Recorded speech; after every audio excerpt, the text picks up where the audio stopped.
situation where you don't know how to feel. So you go it alone, you turn off the phone when the struggle gets too real, yeah. Girl, you better listen. It's time to make a change. You talk about lonely, you talk about scared. I think you're thinking that nobody cares. Well, you know it ain't over, but where to begin?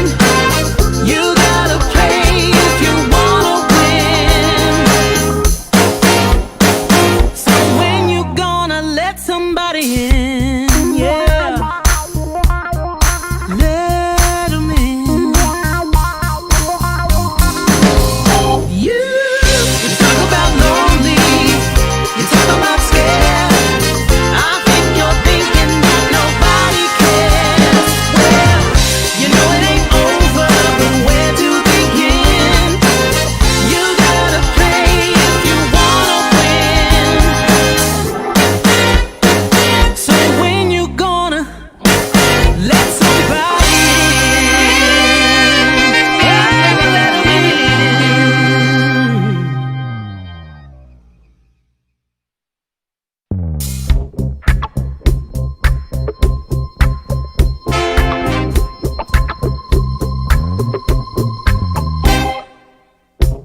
had another rough conversation with the voices in your head. They said that love has shut the door on you, and you'd be better off instead. Girl, don't you listen? Your time is gonna come. You talk about lonely, you talk about scared. I think you're thinking that nobody cares. Well, you know it ain't over, but where to begin? You gotta play if you wanna win.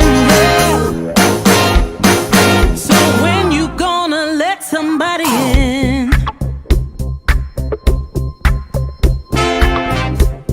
It's a classic situation where you don't know how to feel. So you go it alone, you turn off the phone when the struggle gets too real, yeah. Girl, you better listen. It's time to make a change.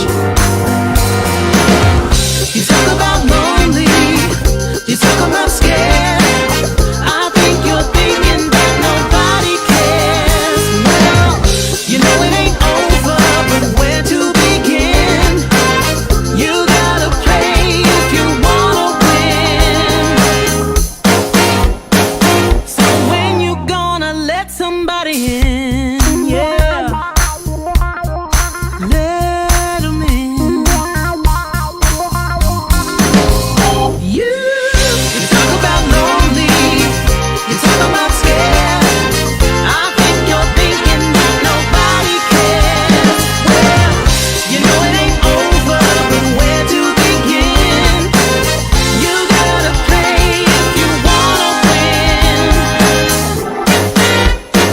So when you gonna let somebody Happy Monday evening, broadcasting from the B-Level Entertainment Studios. I'm your host, B-Level. Tonight, it is Monday night where we're doing UTB Sports. And I got my sports gurus in the building with me. My guy, Paul Person, Kareem Jarrett. What's up, homies? What y'all got going on, man? What's going on? Another Monday, man. These Mondays be rolling around. Another Monday. I'm How ready for was- the. I'm ready. I'm ready for the night. Ready for the series to start. You All ready that. for the night? Ready for the series? Are you talking about the playoff series? Yeah, that's San they're in the Antonio. conference finals right now. Absolutely, San Antonio Spurs, baby. We getting ready to take it. Now, listen, before we get into sports, I need everybody that's on this live, I need you guys to do me a real big favor. Please share.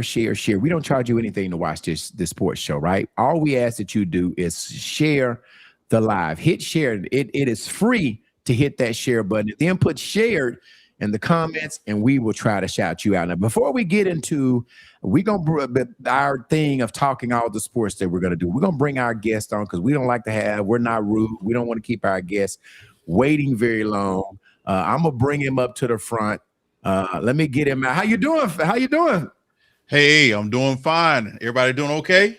We're doing great, man. Let me introduce our guest for tonight. Now, you guys know that I made it very obvious and very known. I've been bitching to Paul and Kareem for almost 2 weeks that I think that referees have too much power.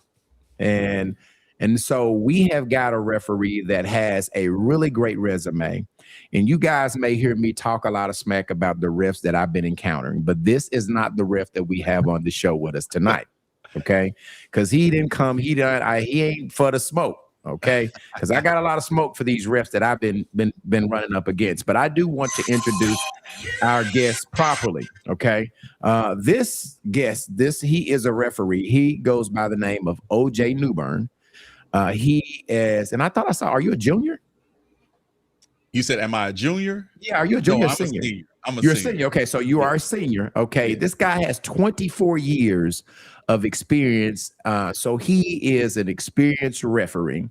He currently calls some college basketball, some high school basketball, and he has called games in Arkansas, Texas, and Illinois.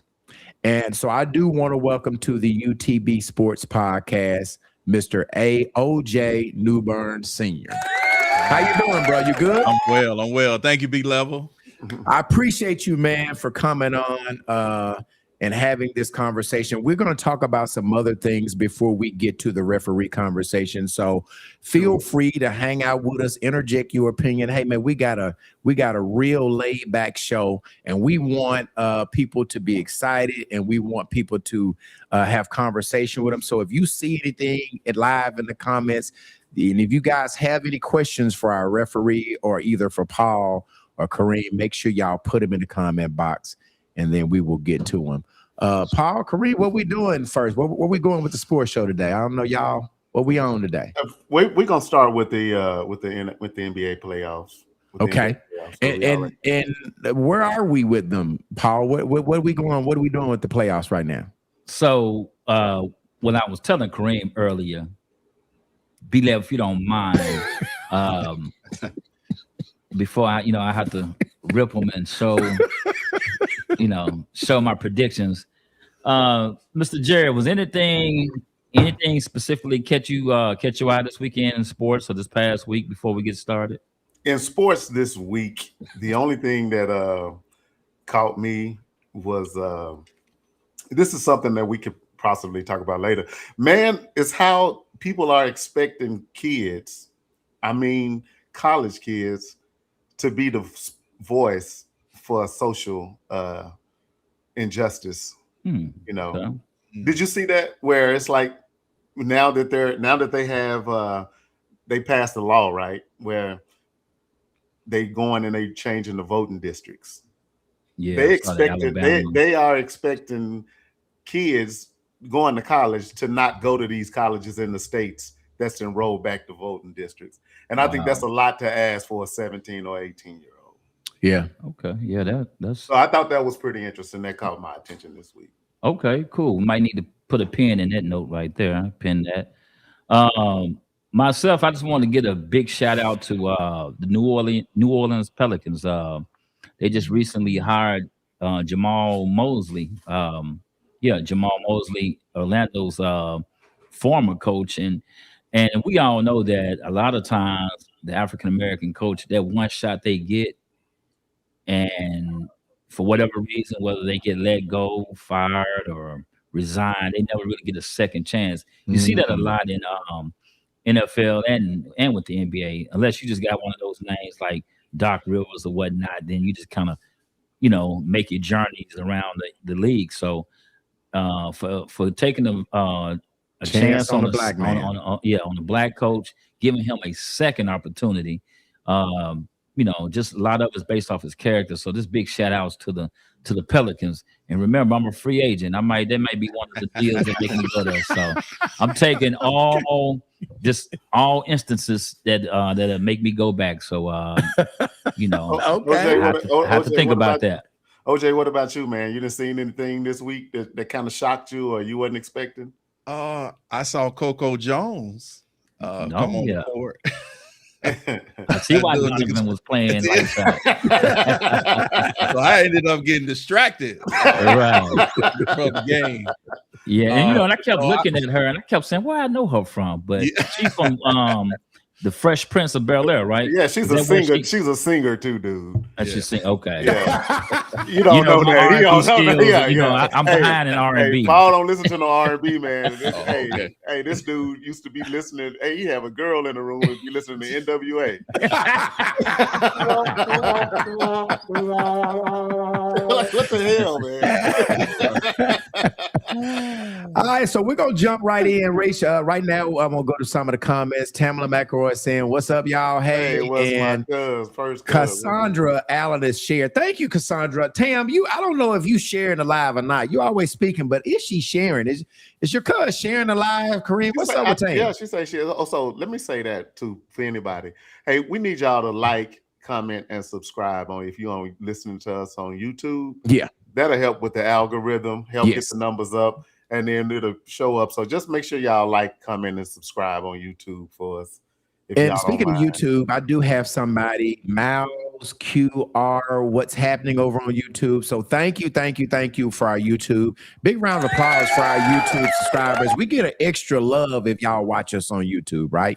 You get extra love. And then Shannon Streets, my best friend's wife, she's on here. Thank you, Shannon, for sharing this. Okay. All right. So we're going to jump right over onto the playoffs, right? And so let me get our playoff games up. And so the first game, now this is the conference finals, which means the Final Four, right, fellas? Is that what we're on? Yeah, Final Four. The NBA. Okay, so the first game that you guys are going to have to talk about and give your picks. Now, y'all have, first of all, let's go back.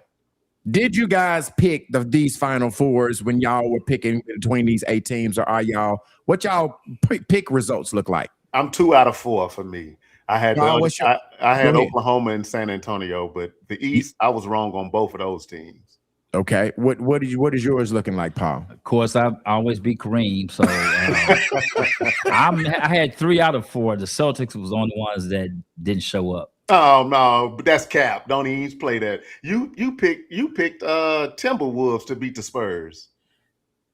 Hold on. Yeah, he picked. Yeah, look at you. See him? Hey, you saw that look, didn't you? Yeah. No, I think we're gonna have to go review the tape on that. You go review the tape. Go, we can review all the tapes you want to, dude. Look at this dude over here stat counting.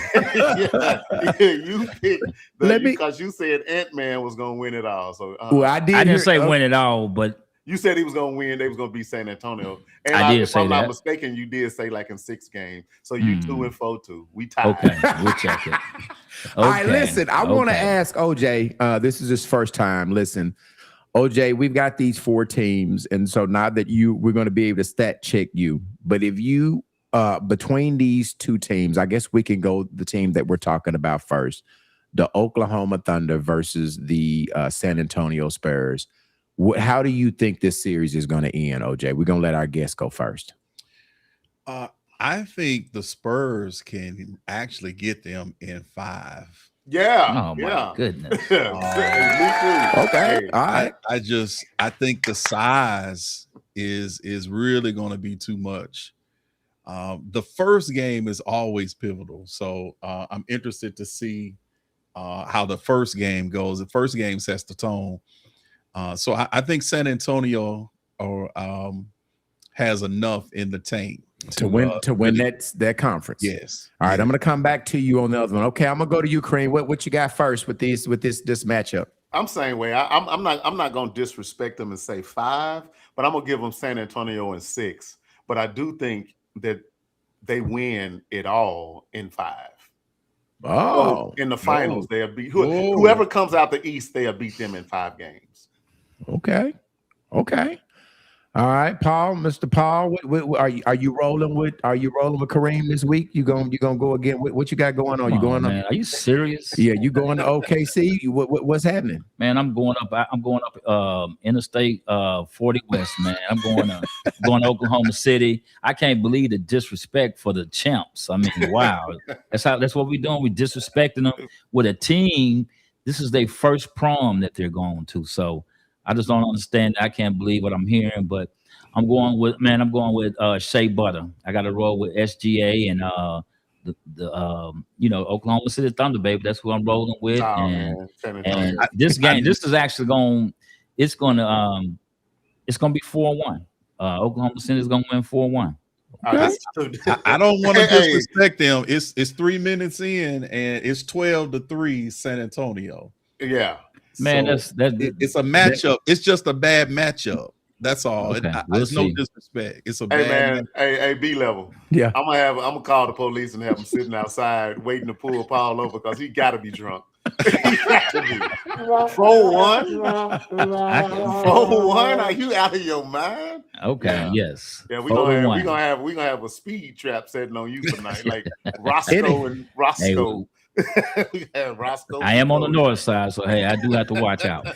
If you're in the comments, we want to know what you think. Who do you think win this thing? We got OJ and Kareem are saying San Antonio, and then we got Paul alone saying OKC. That's right. So if you're in the comment box, let us know who you think. And Tam is saying 12-7. Now, okay, so she's giving the score of the game. Okay, all right. Tam, if you are on there, tell us your pick of who you think is going to win this series. Okay. All right. So is that all we got for that series before we go to the next game? Game?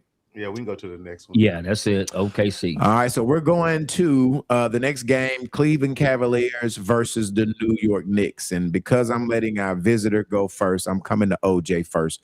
Who you got, OJ, on this series? This one, I want to do a Lee Corso.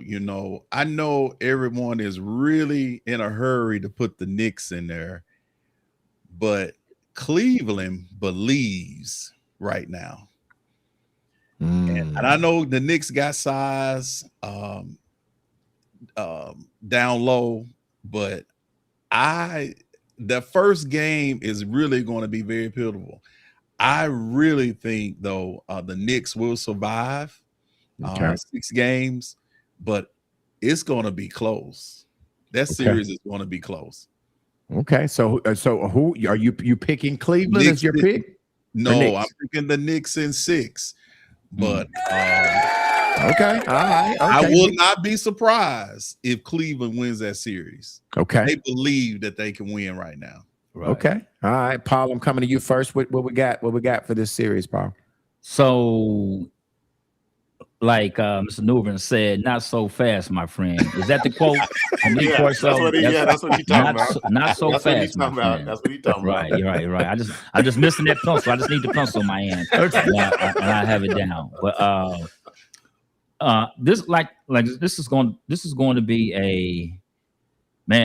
a tug of war. But also the storyline is going to be there's a lot of players on both teams. This is their time to get that proverbial monkey off their back.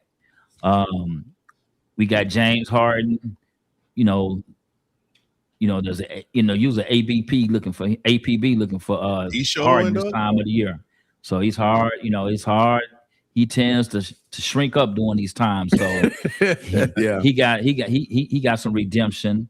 Then everybody's favorite poster boy is Karl Anthony Towns. So this is time to put up a shut up. So I just really think whoever makes that wild card, and I think the wild card of the series is going to be Evan Mobley. I believe the bigs from Cleveland are going to be the difference. And as Big Perk would say, Karl Anthony Towns going to have to, he's going to have to slide them puppies. And so if he wants to stay out on the floor.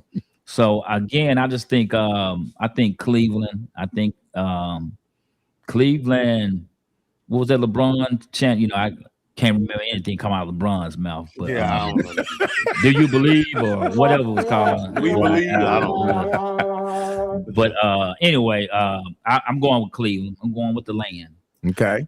All right, as much as I would love, and I do mean love, to pick the Cleveland Cavaliers to win this, you got James Harden on your team. You ain't winning nothing with him, man. New York.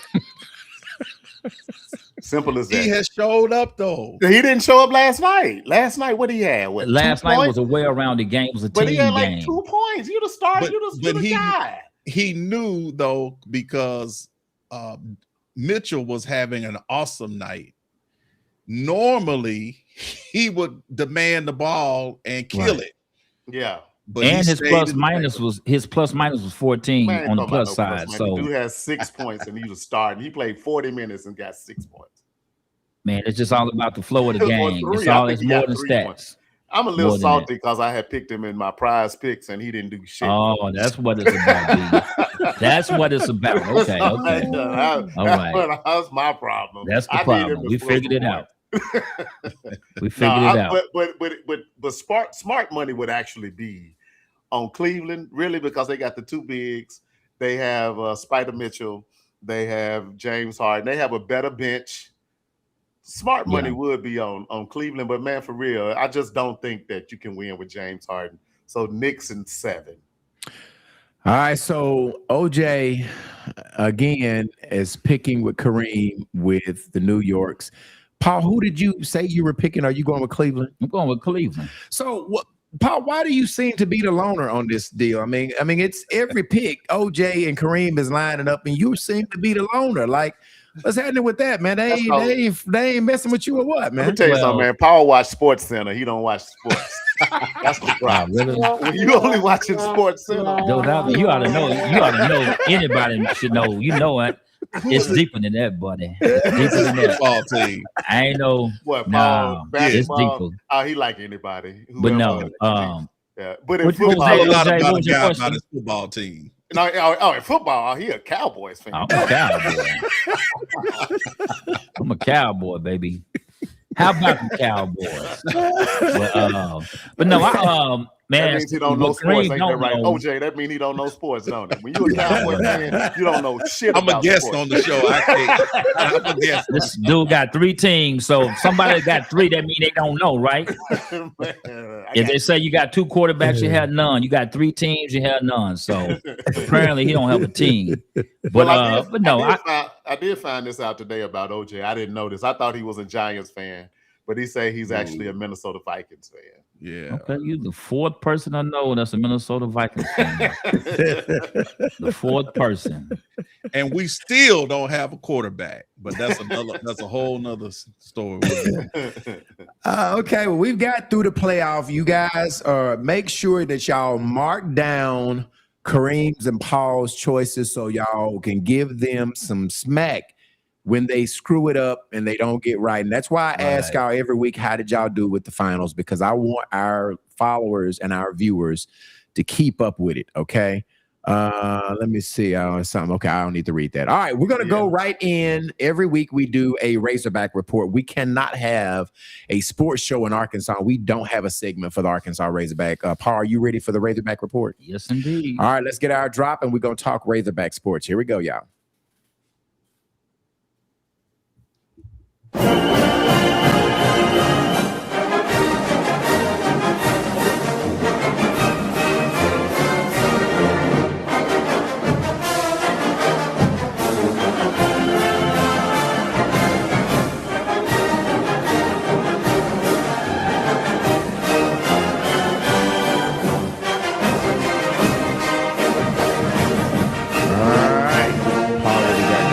Week for the Razorback. That always does that. What do we got going on this week for the Razorback report? Some Coach Cal news. Coach Cal was back at it this past weekend. The live evaluation period was this past Friday and ended on Sunday. So Cal was out looking at some few 5-star blue chips, and some of them actually got some interesting names that if you're in the sports world, you've heard of them before, where you've heard of their either their brother or their fathers or somebody in their family. But Cal has his eyes on Marcus Spears Jr. Okay. To the Cowboy Nation, we always know that name, Marcus Spears Jr. But He was a big LSU. He's a two-way player at LSU, and the Cowboys drafted him as a defensive lineman.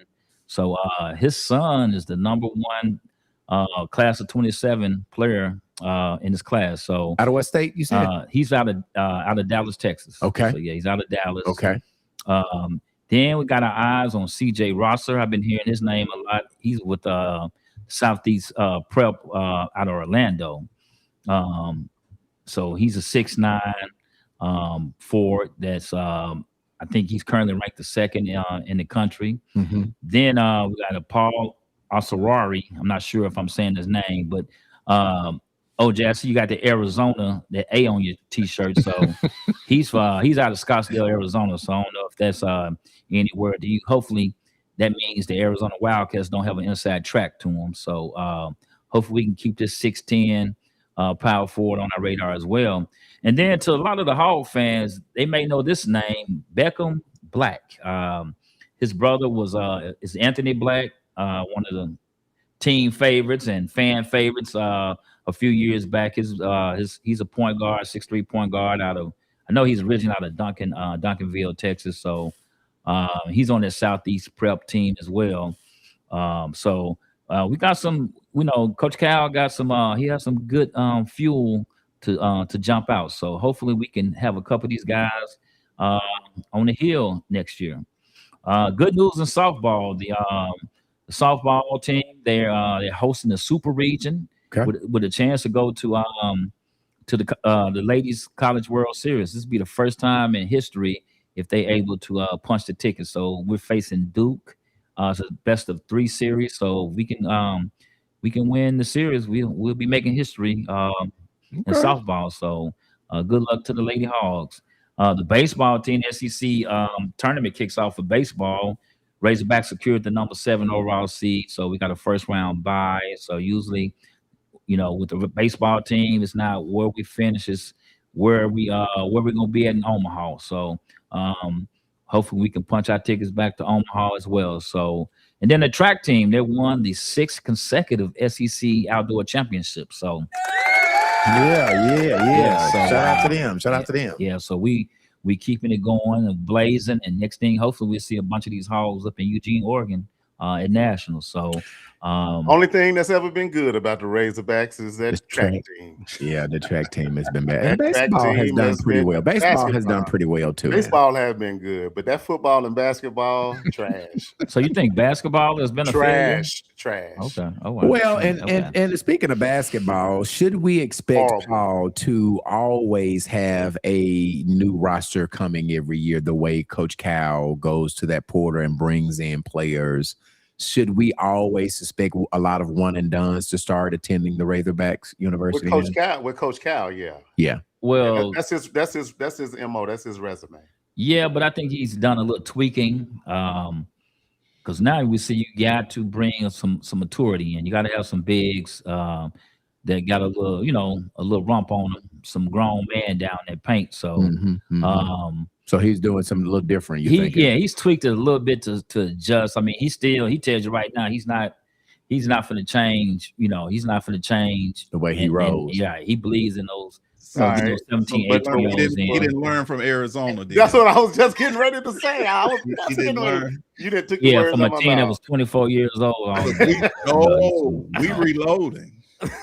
Reloading. I was boy.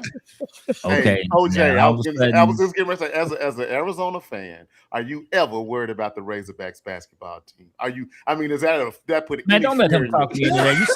You see how he's making it sound if you go against them that's so stupid. So do not look up the series. Look up the series between Arkansas and Arizona. Arkansas leads that series. So you just note that. What? Because they beat Damon Stoudemire and them in 1990. What the hell? So that wasn't a team. That wasn't a team with Mighty Mouse. I mean, that was a team. Yeah. Kareem couldn't name, and I ain't gonna do him like that. Just because this dude is talking. Just try. You just talking, man. You talking on the side of your neck. So I'm not even gonna put you out there like that. All right, there you have it. That's the Razorback Report. We do this every week. If you have information that you want to get Paul to talk about in the Razorback Report, just hit up Paul Person on Facebook, inbox him and send him your stuff, and it might make his report each week. Marquez Miller from Marquez TV is saying that he shared. Appreciate you, bro. And Andre Price is saying, I'm riding with the Hogs. I am too. I am Big too. Dre. I am too. All right. So now we're going to go into our conversation, our topic for tonight. Now, I always try to do some type of opening statement. Tonight, we're talking about referees, and we've got an experienced referee that is with us that we're going to be having some conversation with. And diving through this conversation tonight. I always try to start giving an opening statement. I'm going to start with my opening statement, then we'll get into our conversation, okay? All right, here we go. Let me get it. All right, tonight's conversation is one that every athlete, coach, parent, and sport fan has at some point of the game. The referees, the whistle can change the momentum, emotions, and sometimes even the outcome of the game. But while players get benched, coaches get criticized, and fans' voice their opinions, many people feel referees are protected from accountability. Tonight, we're not here to attack officials, all right? We're here to understand the pressure, the responsibility, the emotions, and the power that comes with making split-second decisions in front of packed crowds. Are referees unfairly blamed? Or are there some officials allowing their egos to affect the game? Tonight, we unpack both sides of the whistle. Now, OG, you heard my opening statement, and I've kind of told you my little issues. I've got a whole lot of problems with these referees, bro. And so I want you to let's start with just talking about what type of training that normally these officials, most officials that are hosting, that are calling high school games, how much training of officiation are these new officials? Are these officials that have years of experience? Typically, what are we getting in these high school games on the floor with us?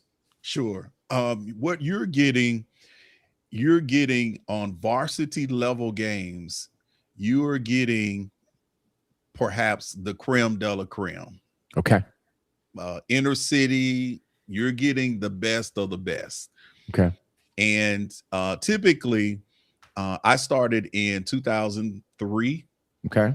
Victor Roy mentored me, and I want to say it took 4 to 5 years to actually get on the floor to do varsity. Most of this was middle school type games, summer league, things that really didn't matter.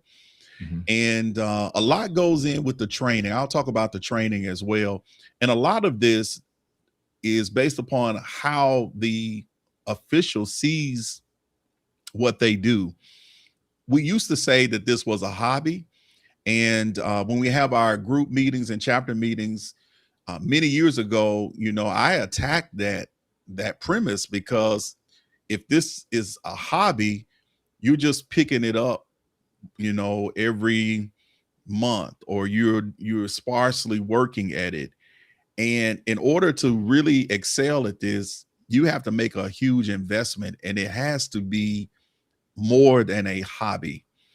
And a lot of it, like off season, where we're on now, I'm watching the game, but I'm not watching the game. I'm watching the officiating. I'm watching the angles. I'm watching how they stand. I'm staying in shape as best as I can. Those kind of things. We say these things, like officials, we can't be the biggest people in the gym too, because that impacts the image that we project, impacts how we are judged and how people see us. Mm-hmm. And so a lot of that goes into that. But essentially, we learn the rules. The rules change every year, just about. Okay. And I will say that's probably a big disadvantage to NFHS, the committee that oversees. They don't do us any favors, because some of the rules just really don't make sense. And so anyway, so we go through rules training. We have to take tests. We take exams, written exams. And when you say rules, are you saying just basically rules, not like training, but rules as to what you can call and what is a walk or when they can do timeouts or the Yes. rules of that type of testing. Yeah. Okay. Rules that govern the game, Okay. sportsmanship, Okay. rules that govern judgment calls. There are scenarios. If player A does this, B does this, what is the correct call? We're doing this all throughout. Well, most of us are doing this throughout off season. And we are looking at plays now. We get plays that are sent to us. What should you have called, or what would you have called? Those kinds of things. And so we talk about it so that when we are in season, we would have seen just about any scenario. We would know how to apply rules and understand the spirit of the rule. Okay. There are officials that we call rule book officials. It's in the rule book, they calling it. But that's not how the rules were set out. There's a spirit of the rule based upon circumstances and the time of the game and the players that are playing. If this boys' game or is it a girls' game, the time that's left in the game. And I'll say this, the foul count. There are a lot of factors that go into before you blow a whistle. And the great ones know how to process all of that and filter in a half second and then blow the whistle. And you're talking about all of these rules and these certifications that you're getting. Are you speaking of that on the college level, or are these the tests that the high school officials are taking? These are tests on the high school level as well. High school level, they're taking tests, as well as we go to camps and high school camps or so in the off season, and we're working games, and there are assigners, the ones who actually assign you games. They're watching us. They may, after a game or during a timeout, they may come over and ask questions and different things. So you're being tested or so. And college, you actually pay to go to their camps. They're much more expensive. You may go an entire weekend to just work games to be seen. You may or may not get picked up by a conference, but most of the time, great officials do, because there's a shortage of officials. And so pretty much great officials can have the pick of the litter that they want, to the best games to referee closer to home or wherever. Okay. And so we watch videos, we look at the rules, points of emphasis. Every year there are points of emphasis. It may be rebounding, it may be travel. We're not calling enough travel or something like that. And so we focus on those points of emphasis for that particular year. And so we're doing all of this during the off season. Yeah.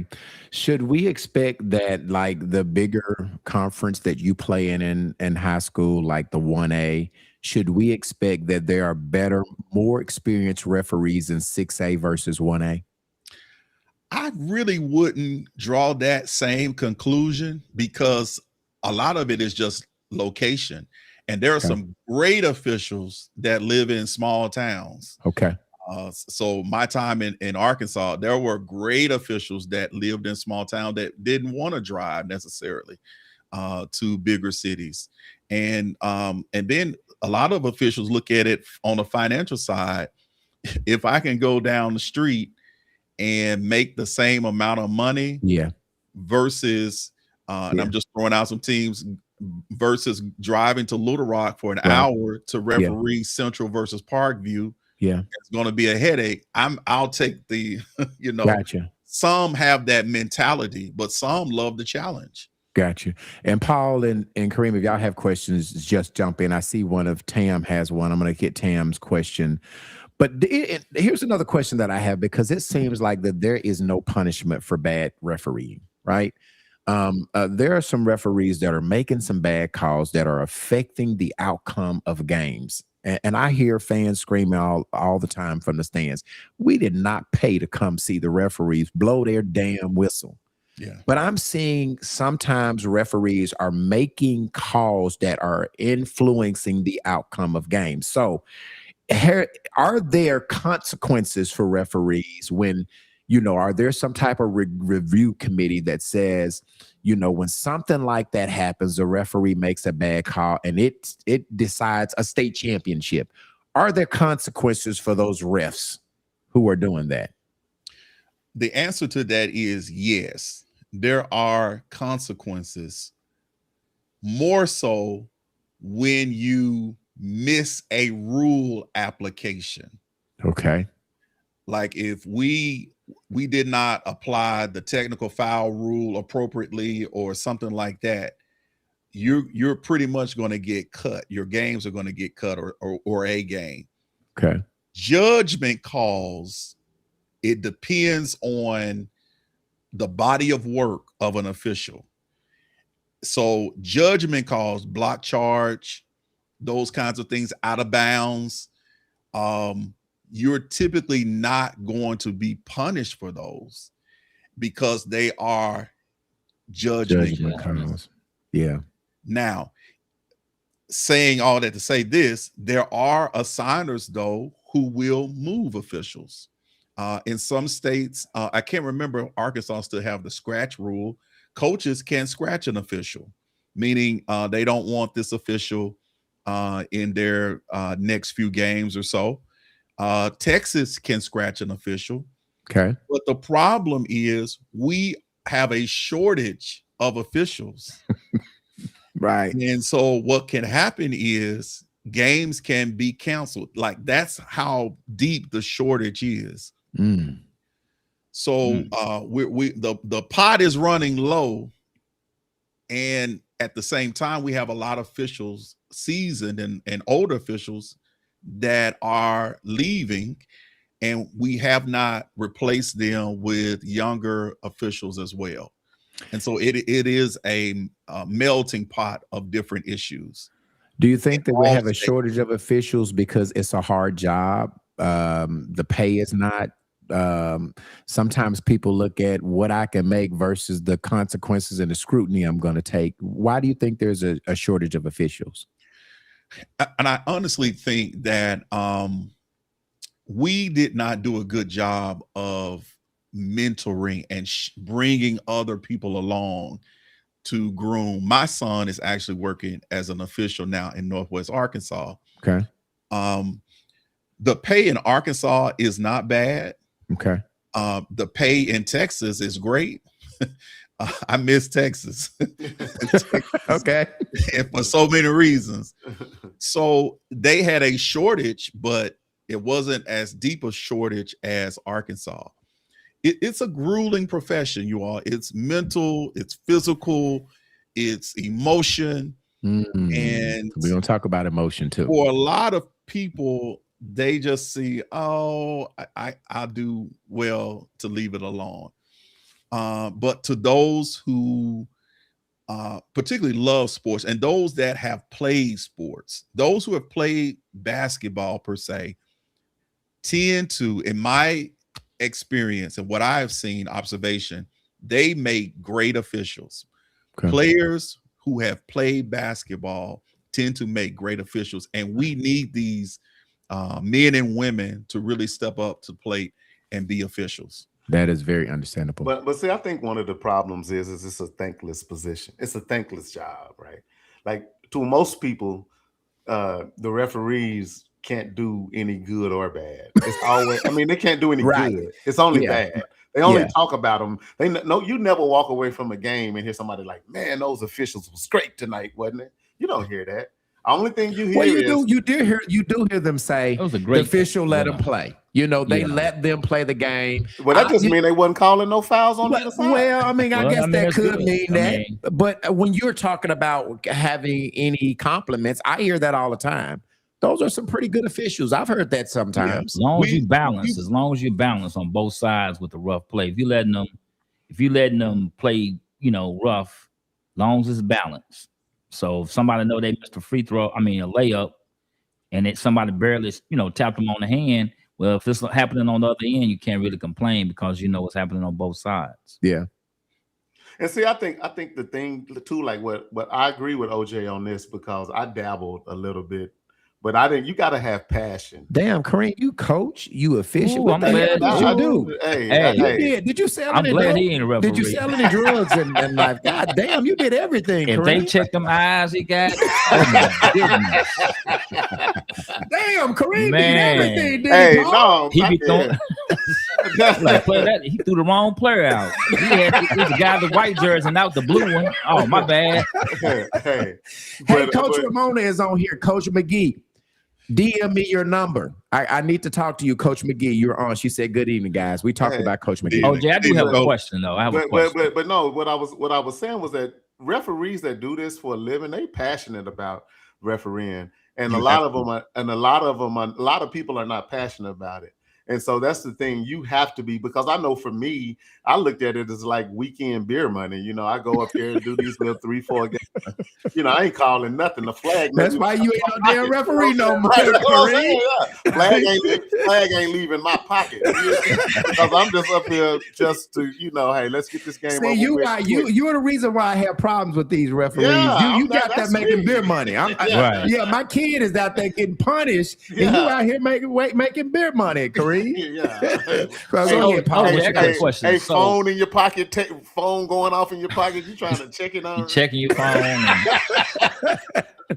But OJ, so I heard you mentioned earlier about looking at the foul count, different things, and I wonder if this is what makes a good official. So is it? I don't know if this is one of those truths that you shouldn't tell, but like, say you missed an obvious foul or call. We always hear the makeup call. Like, I mean, sometimes I can even predict it. Like, if it was a bad call made, miss, and then you go back on the other end. Yeah, I said, watch a foul. Watch something get called. yeah, it's a makeup call. Right. Yeah. Is that a kind of one? Is that one of those that's kind of is some truth to it, or is that's what make a good official where he kind of balance it off a little bit. So I Is think that the kind of best true? answer to that is guys actually, we call it go into the tank. mhm. When you miss a call that's obvious or so, for the next 5 or 6 minutes, you can't see anything.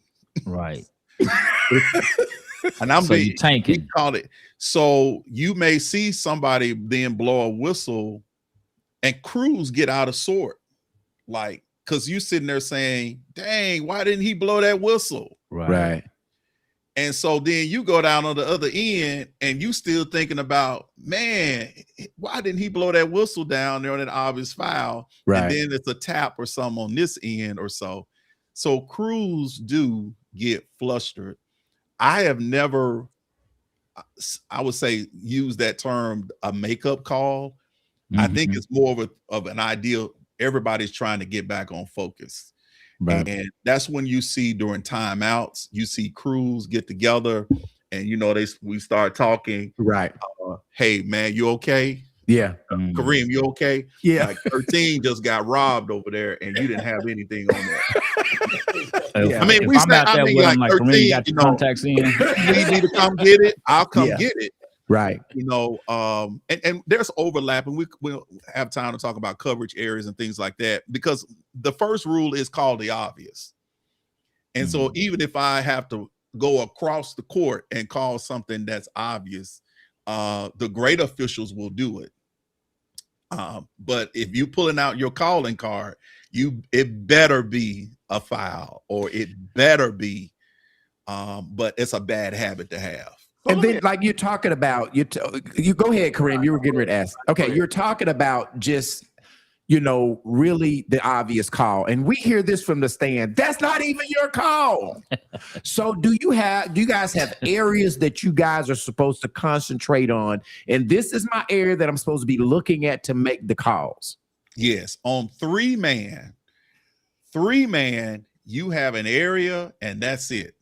Okay. And we love 3-man because we can enjoy the game. I don't have to, be looking way out and all of that. I'm enjoying the game. I'm looking in my area. Now, yeah, you kind of have a secondary area that you're still watching or whatever. Two-man is where the issues and the problems, because basketball really wasn't created for two-man officiating. So two-man officiating games are always going to be rough, average, because there are blind spots on the post area, backside, weak side, and front side, and depends on, you know, who's playing as well. There is too many blind spots. So if you really want a great game referee, it has to be three people out there refereeing. Okay, let's talk so about. Let me get my question right. Go ahead, Kareem. Go ahead. My question is, this is something that I've always, you know, it comes up all the time. As an official at the end of the game, do y'all really feel like y'all want the game to be decided on the court? So you are like maybe quote unquote swallow your whistle on a foul or something when it's like a second, 2 seconds, 3 seconds to go in the game? Because that just happened recently in the NBA game, and they talked about it for a week afterward. That should have been a foul. And they was like, well, you don't want the refs to decide. I personally don't want the refs to decide a game. What about, is that a thing y'all really think about, or is that a absolutely. So you talking about the end of that Detroit game? Yeah. What would you have called? Nothing. Or not called. Because you want to, if you're going to blow, you need to blow on a shot, and it darn near needs to be really good contact. If it's loose contact, let it go. Because you want the players to determine or decide the game. But now this is the problem, though. We may have blown that in the third quarter. Right. We may have blown it in the second. This is why crews have to be consistent throughout. Every contact is not a foul. The problems we're seeing is there's a gray area in calling fouls. We call it advantage, disadvantage. Was there an advantage game? Yes, fouls or a contact that occurred in the paint area is probably illegal contact. Whereas if it's at mid-court somewhere. And then who's playing? Is it varsity? Is it girls? Are they able to play through it? Those kinds of things. And so a lot of that goes into the mind of the crew or so. But the first foul call is the most important. The first foul is going to tell everybody how the game is going to be called. The first foul of the game. Setting the tone. First foul of the game. Yeah. You know, OJ, I see I see that rule coming to effect, especially on layups where it'll be a delayed whistle. Yes. You know, he probably got fouled, but you didn't blow the whistle. But if he missed a shot, then all of a sudden you kind of hear that delayed whistle. Yes. And I believe that's when you're talking about the advantage or disadvantage was. And that's a great official who holds the whistle to see the whole play. We never want to anticipate. Young officials will anticipate crashes to the basket and blow right at the same time. And then most of the time the player moves away or something and there's nothing there. Well, it must have been nothing but young officials the whole career of Michael Jordan. It couldn't have been nothing but young officials the whole career of Michael Jordan. And LeBron too, but now LeBron ass up, they ain't calling nothing. You can tackle LeBron nowadays. Let me ask you this, OJ. Sure. When we talk about technical fouls, now we've got Coach McGee on here. She's coached for years. And so I'm pretty sure she's had her share of technical fouls. What is the rule for an experienced referee on when a technical foul should be called on a coach versus a player? And are those two different rules? Or are they the same? It's essentially the same. It's sportsmanship. And it's the older official call it, if you show me up. If you show me up, meaning if you make me look bad in public, if I'm asking you to do something and you are blatant not, and you don't do it in front of everyone and all the teams and all the players, then you're probably going to get a technical foul, because we don't want that behavior to continue. And so it's a deterrent for the other players. The great officials, talk to players, hey, 11, pass me the ball, please, or those kinds of things. Or coach, hey, remember your box, coach. Or if there are questions that coaches have, we're there to answer questions or so. I use the term, hey, we can talk, but we're not going to talk all game. Yeah. Particularly if it's nothing that warrants a conversation. He was a clear foul, so we're not going to have a long conversation, because it stops the flow of the game. We love the ball to be in play, players in a rhythm, coaches in a rhythm. So those are clean games. But if we have to stop to answer questions and all of that, the game becomes choppy. And so typically, if a coach, and I'm just being honest again, I see there's a big difference in regions. Let's say my last year in Texas, I probably, I worked probably 60 something games. I probably gave 32 technicals. In Illinois this year, I probably gave 5. Really? And what's the difference in are the players and coaches more aggressive in violating that sportsmanship rule? What is the difference in the regions? We probably cry more down here. I think it is sports in the South is totally different. Like it's from the fans, from the coaches, much more aggressive, money, benefits, that kind of thing. The games here, now, don't get me wrong, they are very competitive in some cases, particularly the inner city games or so. But typically, once you tell a coach a couple of times, then they pretty much back off. Right. Now, obviously, the fans have gotten worse in many cases. And so, people like that, you have to sometimes turn to them. And I always typically say, hey, I would hate for you to miss the rest of this game. Right. Yeah. And just, you just say it like that. Yeah. And pretty much they calm down or whatever. So it's just kind of a crew working together. There is a boundary, and coaches know it too. Coaches know how to say things and do things. They know how to pit you against your partner. Oh, he doesn't know what he's doing over there. And then when the other guy goes over there, he's saying the same thing about you. Those kinds of things. But that's we understand there's a game in that. The coaches is doing their job. But it's what's crazy, what we're seeing now, we're seeing coaches go against coaches. We're seeing coaches make comments toward each other. And those things just cannot be. We're seeing fans on the same team go at it with each other. And so it's just a different type of tension that we really have not seen to this degree before.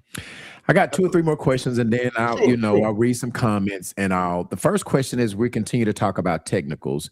Do you feel like some referees make it personal? They get in their feelings. Yes. They don't. Okay. So some referees don't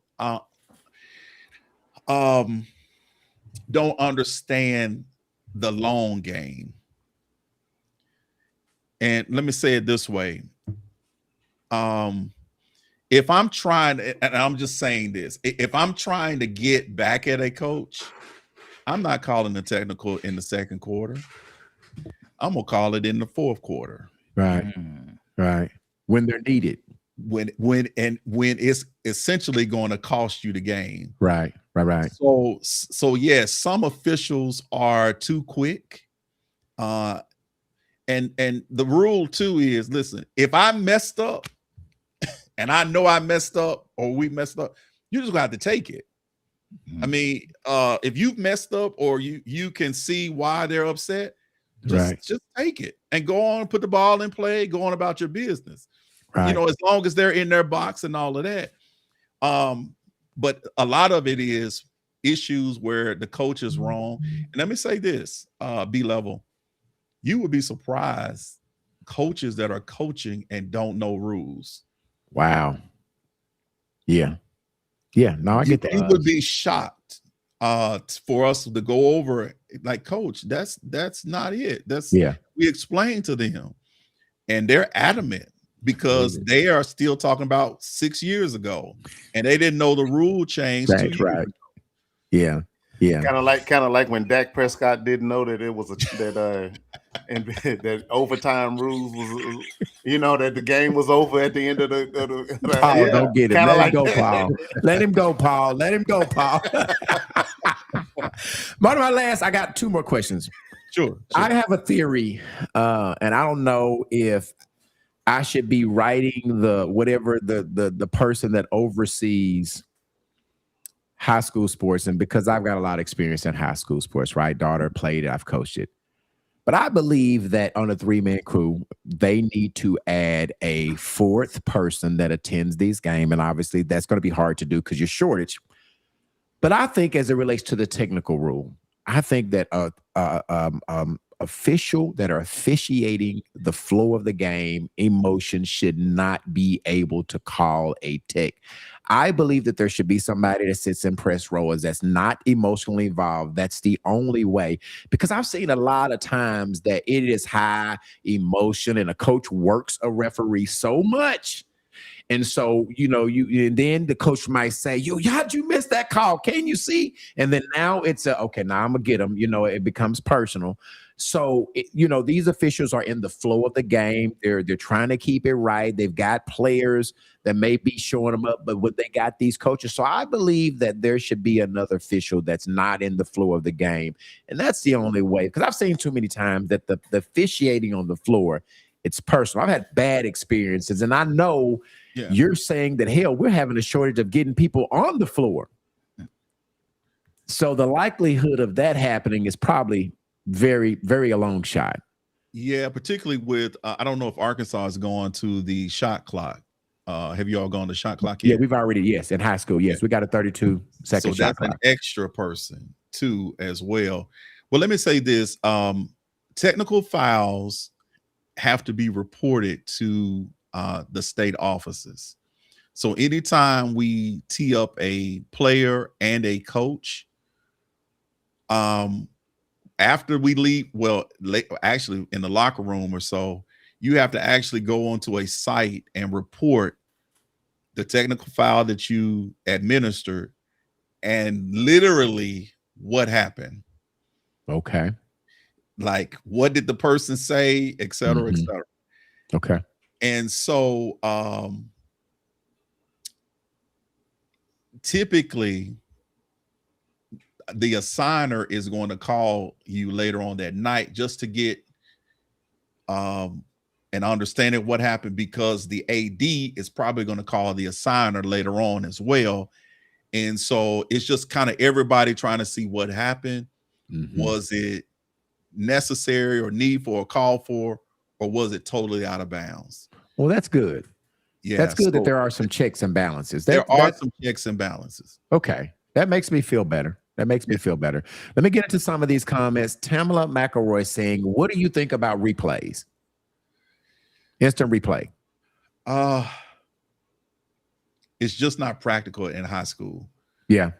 It's a huge cost. And let's face it, part of this human error is a part of the hysteria that makes the game interesting in the game. Yeah. And unless there was a quick way for it to be done. Yeah. Now, let me tell you the hardest call. The hardest call is out of bounds. Yeah. It's just, the ball goes through 6 hands just like this. And that is the hardest call, out of bounds. I'm actually shocked how many times they get that right. because it's hard. It's hard. Because It's it hard. is hard. It It is. is That hard. is the hardest one to do. And so sometimes you'll do it, and I'll be like, "Oh man, I know that was wrong." Yeah. And then they go And back you know and what? play it, And it's a and you bad beat- feeling and because it's right. yeah. And it's a trick that we do too. Sometimes we just blow our whistle and then watch what the players do. Wow. Mhm. Give it away. If Yeah. the players start walking the opposite way, They Yeah. know then was it out went on off them. then. Yeah. But I'm Oh telling you, wow. Okay, let me read. CJ C Walker on YouTube is saying we all complain about the officiating. How do you address officials, no matter how experienced or dictating the flow of the game? I believe he's already kind of, let me expound a bit on that too. okay. And again, I'm being transparent. You can look at a crew and just about determine who's going to get the most favorable calls. And a lot of it is there are some officials who the game starts and they start blowing the whistle. And so if you are a team that is overmanned, or the team that is playing you as a pressing team, you're gonna love that official because he's gonna blow and you're gonna be in the bonus really fast. Right. And then there are officials that have a longer gray area, or we call it, they say, let them play, or officials that let them play. And so teams that love to press and play full court or so, Right. they're going to love that type of officiating. Yeah. I can tell you this as an Arizona fan, the first two games, and even the Arkansas game, I knew we were going to win in terms of, and I shouldn't say we were win. I knew we were going to get favorable calls because I knew those officials had soft whistles. And the games we lost this year were tight whistle games. Bigs were in foul trouble really quick. Guards were in foul trouble because of tight whistles. I knew Arizona was going to win too, only because they are a good team and Arkansas can't be good teams. So I knew they was going to win too. I didn't have to look at the officials. It was like, oh man, they playing a team over 500. They finna get their ass whooped. So a lot of this is, unfortunately, there are officials that do feel as though they insert their will into the game, and it's unfair to the coaches, the players, the fans, and all of the boosters, everybody, and even your own partners on the court. We have frank conversations like, man, what was you seeing? What was you looking at? Like, it's nothing there. And do y'all call with the same crew everywhere you go? Do you typically have the same crew? No, Okay. it's different. It's different. Okay, so you might be calling with, different crews every game. I thought you guys had a crew, and I guess that's professional. No. But Now, Football professional football. Okay. They're the only Football ones that do that. Yeah. But not basketball. okay, all right. Here's another thing too, because I think that a lot of times, like as fans, you can see a ref call a tech, or you could see a ref call fouls against your team. When you're a fan of a team, your team never fouls, and they're always getting fouled. And that's just the way it works. I'm serious. Like, ask a Cowboy fan. I'm serious. I'm not even trying to be funny about the Cowboys. But if you ask a Cowboy fan, every single game, the refs cheated them, that they lose. Everyone. They never seem to notice that they get favorable calls throughout the season. LA Lakers fans never seem to realize that they shoot like 1,000 more free throws than the next team in the NBA. But when they lose a game, oh man, the refs was cheating us. Everyone thinks the refs are cheating them when they're losing. Yeah. And that's just an unfortunate thing. I do the same thing. When you're a fan of a team, you see what you want to see. You see a foul where there is none, and you see, and you see fouls. That's true. That's true. And you don't see a foul when it was the man and damn near got tackled out the air. So, OJ, I got a question. Sure. and some you see it in tennis and some of these like upstart football leagues, professional leagues. What's your thoughts on the non-human element where we're starting to use like sensors, or even in baseball they even got these little robots calling in balls and strikes now. So do you think that's a threat in the future of officiating? I don't think so. I think there's still going to be a human element, particularly with football. There are just some elements of the game that still needs human reasoning that AI can't take away. Now, ball positioning, those kinds of things, out of bounds, I think can be strengthened.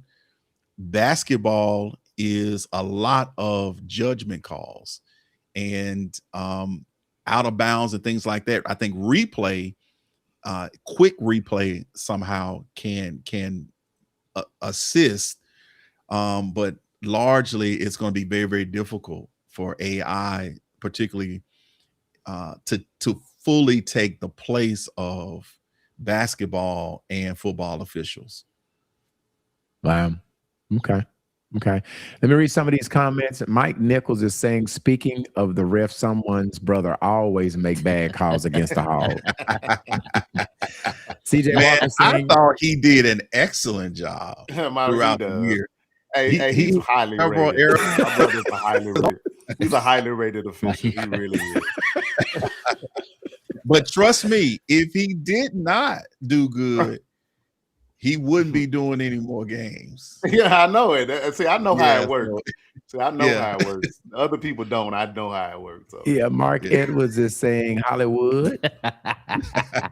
Yeah, that's old What's Marky up, Mark. man? Old Marky Mark. Yeah, Mark. yeah. So I want you to take us out of here on this. OJ, you have been officiating for 24 years. And this is an industry where, kind of like Kareem said, you are going to not be liked by one set of fans. I mean, you hardly ever do you leave that game thinking everybody felt like you did the best job. What do you say to an upcoming ref that is thinking, man, for the amount of money, the scrutiny that they get, you've did it for 24 years. What has kept you doing it for that many years of something that people judge so much? Why are you still officiating after 24 years? Yeah, that's a great question. I would say the adrenaline rush. I wanted to coach. I wanted to replace Tom Osborne, but my career path went another way.